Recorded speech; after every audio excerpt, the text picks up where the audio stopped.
Welcome back to another episode of Walked In. Today it is just me.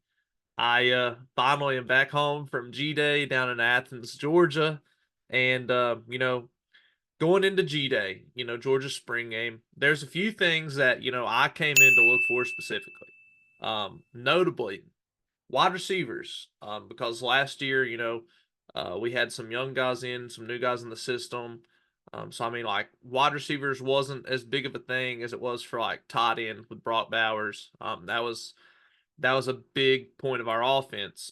So we needed to see improvement at wide receiver this year. We came in looking for D line improvement, whether it be interior or exterior. To get to the pass rush, we needed to get back in the backfield and be better at stopping the run. Even though we did a tremendous job last year, it wasn't really cutting it for what Georgia usually is. And even to win the SEC championship, which we all saw. So came in looking for that, and then came in looking for running backs because last year had a few hurt. We didn't really have that many options at running back last year. A bunch of young guys in there, and then some that were hurt, that played all year, like Milton. I mean, he was playing all year hurt pretty much. So and Branson getting hurt at the beginning of the year. So I mean, that was a big key thing to come into this game looking at. And then the final one would be the secondary because, as everybody knows, with the loss of Kamari Laster and Taki, Malachi Starks even being hurt right now for spring. I know he'll be back, but a lot of questions, especially with how people think about Dalen Everett, and me included, honestly. It's like who is going to play in our secondary, whether it be corner, star, or safety, and I think that was some big questions coming into the day. So let's break it down. What exactly um was answered in those questions? Because another one was the O line, but we'll start with the D line O line. Because my thing was, it's not that the O line looked bad. They really didn't. It's that it's hard to tell because I think the D line just look so much better than they did last year. They was getting some push into the backfield, but it's also different because you can't really sack the quarterback or anything, and they're not trying to kill their own teammates. So I think that one's just a harder one to see. But you did see, I think, seven tipped passes and total, and I think two were intercepted or one. I know Michael had one. He looked very good. Jalen Walker had one. He looked extremely well, as we all thought he would. Both of them, and our interior looked really good with the young guys. You had Jordan Hall in there, Christian Miller. Even the old guys looked better, more improved this year. So I mean, I think that D line had a way better push. Looking at the spring game, that's kind of opposite of what the rumors circulating all spring camp have been, which is the offense has been so good. But at the same time, playbook wasn't really open. It was just the things that they had been seeing in practice the whole past month, pretty much. So I think to take away from that, I think the D line is much improved. I think they're going to be an elite D line this year, from outside in, whether it be Gabe Harris getting to play some, Chris Cole coming off the outside. I know he's a linebacker, but on the defensive line sometimes coming down. So I mean, Salmon Pimba, Michael, Jalen Walker, Chaz even looked better. Chaz Chambliss, and then all them guys in the middle. We should have a good rotation in that interior because I know that hurt us a lot last year. But these guys look more experienced and they look more aggressive, with a better push into the backfield. So I really look forward to seeing what our D line and O line can do this year. A lot of NFL talent there. So I think that was a good takeaway. That question was answered. Moving on though, we'll go to running back. I know that was a big question coming in, but I think now you have a surplus. Branson was hurt; he didn't play, but he will be back for the season. So he wasn't in the spring game, and you also got to add in the fact that you get Nate Frazier coming in the summer. So he's five, like a big running back recruit out of Cali, I think, and he he's legit. Like he's a legit guy. So you're going to be added them two. But to look at what happened during spring, Andrew Paul, he looked very well. Had a few big touches. Then you got to look at Rod Robinson. Rod is he's a man amongst boys, to say the least. Not only can he run around you, he can plant his foot and make you fall on the ground and run right beside you. Um, he's fast, he's physical, he can jump over you, he can truck you. I know one play he went outside and trucked Dalen Everett, and then Mr. CJ Allen missed a tackle on him. I mean, and he's an elite linebacker. We'll get to him, but Rod looked very good. I think he's poised to have a big season, and I'm excited for it.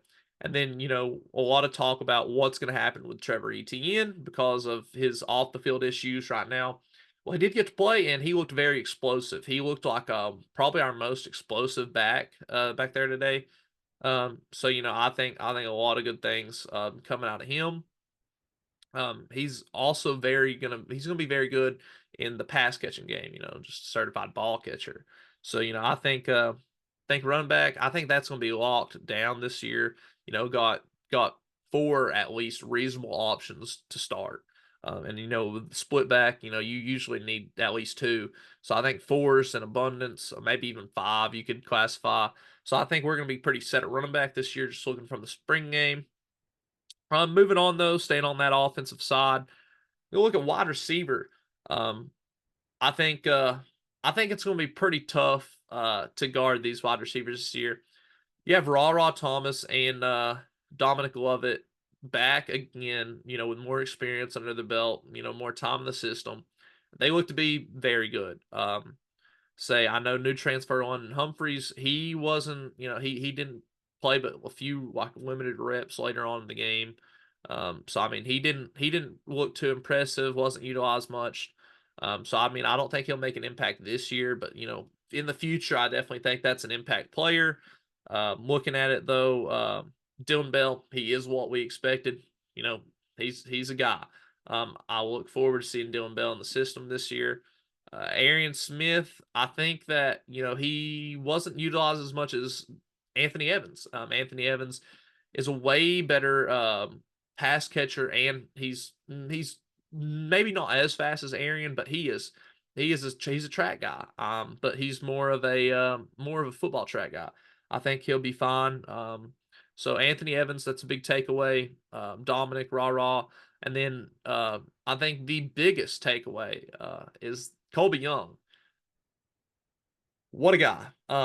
I know he's listed as 6'3" by Georgia. I don't know. I tend to agree on the 6'5", them upper or them lower 200 weights. He's a guy. I mean, he looked good. And he's a jump ball guy. He's that 50-50 ball guy. He looked very good. Um, I think it'll be really hard to stop him and Lovett, with how big they are. They looked very good. And paired with Anthony Evans with his speed and rah and Dylan Bell's just ball catching ability. I think the wide receivers are poised to have a good year and help old Carson Beck out. Um, Moving on though, last big question that needed answered. Because every one of these questions have been answered so far. We are pretty set on all these questions going into the spring game. Secondary, I don't know so much about. I think Malachi's you're guaranteed, number one at safety. Like I mean, he is guaranteed. We all know what Malachi can do. So I mean, I think that's a given. Now the big question was Star. How's Janelle going to play? Janelle Aguero. I thought he was fine, playing the run, coming downhill. And I think that's one thing that's been said about him. He can come downhill fine. I think I think him and Everett have the same problems. I think he's Janelle's probably going to be a little bit better at Star than Everett. But my problem with both of them is their man coverage abilities. When they get their back turned, they can't make plays on the ball. So I mean that's just one thing you didn't see that you looked for them being able to react quick enough and make plays on the ball. I mean, their coverage wasn't too terrible. They just get their back turned, don't track the ball, and don't make plays on the ball. So I mean, I think that's two big question marks there in your secondary.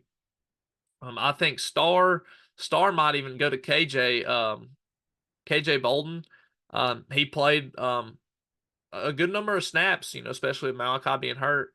He was okay. The thing about KJ, when we watch his film later on when we break down the spring game, one thing you'll see is his vertical speed to come downhill, and it's not only that he was hitting guys like Jaden Riddell, and I mean picking them up and slamming them 5 yards in the backfield. So I mean, this guy comes downhill. He comes downhill fast, and he is aggressive, and he's bigger than what everybody thought coming into camp he would be. So I mean, he's a pretty big guy, and obviously strong and physical, and that's one of the things you look for. So I mean, I look for him to get some playing time this year, if not starting by the end of the year. So KJ gonna be a guy, one to keep track of. Looking at corner, um, man, Marlon Humphreys looked phenomenal today. I think he's definitely going to be one of your corners this year, barring he don't get injured again. Looked phenomenal. Can't praise him enough. Looked really good at corner. Walk down. I mean, I don't think there's much more that needs to be said about him. Um, said we all. I've talked about Everett already. So your question is who's playing star and who's playing that corner number 2/3 role. Um, and I think you really have to look at uh, your guy David Daniel. He looked very good today. He played one half with red, one half with black. From what I saw, he looked big, he looked fast, he looked physical. He looked very good. I personally think he should probably be the number two. But at the same time, you also had Ellis in there, and Ellis Robinson, 5-star recruit, big time, and he can play ball. He can play ball. He had great coverage today. So I mean, that's one thing we knew he was going to be good at coverage. So I think translating that from high school to the next level, he looks like he's formidable. I think him and KJ are honestly poised to get into that starting lineup sometime this year. They look elite. So I think that's some big takeaways there in your secondary. So I mean, I think there's a lot of options at secondary. Maybe the question isn't answered, who's going to play where, but I think there's a lot of options for a bunch of people to be able to play in that secondary. So maybe more questions than answers now than before, but at the same time, it's not bad to have a lot of options. So I mean, I think the secondary will be fine once they get it sorted out who's going to play where.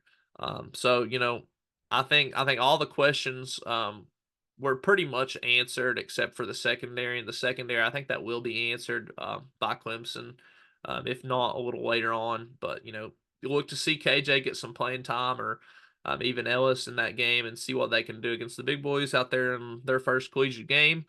Um, and moving on, what were some big takeaways from the game? I know Carson had 2 picks. But I don't think that's necessarily on Carson. At least the first one isn't. It was a tip ball, and with them being like 7, 8 tip balls today, you can't put that on him. I think he looked fine, and he did a really good job today. Just taking what he was given. Not as good as people have been talking about, but he'll be the starter this year. And I mean he'll still be very good this year. You got to think the offense was very limited. The defense probably knew every play that was going to be ran. So moving on though, but staying in that quarterback talk, Gunnar Stockton. I know we talked about him before. Um, said I don't think he's that good vertically stretching the field. And then you saw that with his first deep ball at Anthony Evans, a little underthrown, but he looked very good. I know he's had a good spring as well. Really jumped over in like his overall play throughout the spring. So he looks very good. He had an amazing he had an amazing Saturday. I'm just going to be honest. And he wasn't even able to run the ball really, which is, one of his best attributes. He really is a better, more refined passer now than he used to be. And, that's one thing to take away. If we had to have him start this year, he could. Just don't want anything to happen to Carson. But, if we need that that number two, that Gunnar Stockton to step in there, he could do it. And, we wouldn't really skip a beat, I don't think. So, I think he's pretty good. He did have a practice this spring where he didn't, have any incompletions. So I think that Gunnar, he's gonna be, pretty legit, barring anything happening to him. So Gunnar had a great day, great spring. I even know like when he was throwing for the pro day, he didn't look that well. But good days, bad days. Look at Carson Beck today. We all know how good Carson is and Heisman favorite right now, and he didn't have that good of a spring. So I mean, getting into his second interception, it was to CJ Allen, and that kind of segues into what I want to talk about, which is linebackers. And my word, do we have the depth at linebackers? Um, I would say all your new guys are in. Small London wasn't even playing. And you had CJ out there with Raylan. Them boys are fast. They are fast. And CJ got a pick on Carson Beck, just playing kind of that mid zone, that hook curl zone, a little underneath. He wasn't too far vertical upfield, but he was playing good coverage. Saw Carson, looking at that receiver over the middle of the field, start on his throw motion, and he just absolutely hauled off and tracked down the ball and caught a pick, and it was beautiful. He's very fast. His reactions are very fast. Not only is he fast, but his reaction time is fast. And you really need that in linebacker. He stretches the field vertically. He can do sideline to sideline. God's honest truth. Made a lot of tackles and a lot down at the line of scrimmage. In that flat area for like your screens and your tosses, sweeps, anything like that. I think he can come down really hard and really fast on. So, CJ gonna be a guy switching to number three this year. I mean, we knew he was a guy last year. He's gonna continue to be even better this year. Um, and everybody else looked good at linebacker as well. We have so many now. Chris Cole, all the new recruits, all the new 5 stars, 4 stars, whatever. They look good. Have a walk on that started at linebacker. He looked great. I mean, there's like our linebackers. Yeah, like on God's honest truth, I don't know why we have so many linebackers, and why so many good ones come there. Because they ain't gonna get to play but for a year, for some of them, and they could go start like JDJ went to Kentucky. He's gonna be starting this year. Any one of our linebackers could go start pretty much anywhere in the nation. I think that's something to really take away from that room is that they're all staying. I don't really think any of them's going to leave. But that's one thing to take away is the depth at linebacker is insane, whether it be edge rushers as well. Say that depth at linebacker is pretty insane. So you got the guys to run outside and inside. And then I think the last thing to really clarify is, I think that they're still hungry, whether it be the fans, because I mean, like there's about I'd say 65% of the stadium full, top to bottom. Said the new hedges, they were looking tiny, baby hedges, but they look good. New fence. Um, so I think it was a really good spring game for Georgia. A lot to look forward going into this next season. But they look hungry. They look ready to, they look like they want to win a championship. Is what I'd say. So I think most of the questions were answered, and you got to see some things that you probably wasn't even expecting to see. And I think it only gets uphill from here. But I'll uh, I'll catch y'all in the spring game breakdown of Georgia, and I think that'll be a really good one to see. Colby Young balled out. We'll get to see that. So even Lovett made some good catches. That last one specifically, I'll say it was a pretty complete day for Georgia football. And I think that's really something to take away. The offense, it looked fine, but the defense is what really stood out, and I think that's typical of your best Georgia teams, especially in the past 5 years. So I think there's a lot to look forward to this season, and for me here, stay locked in, everyone.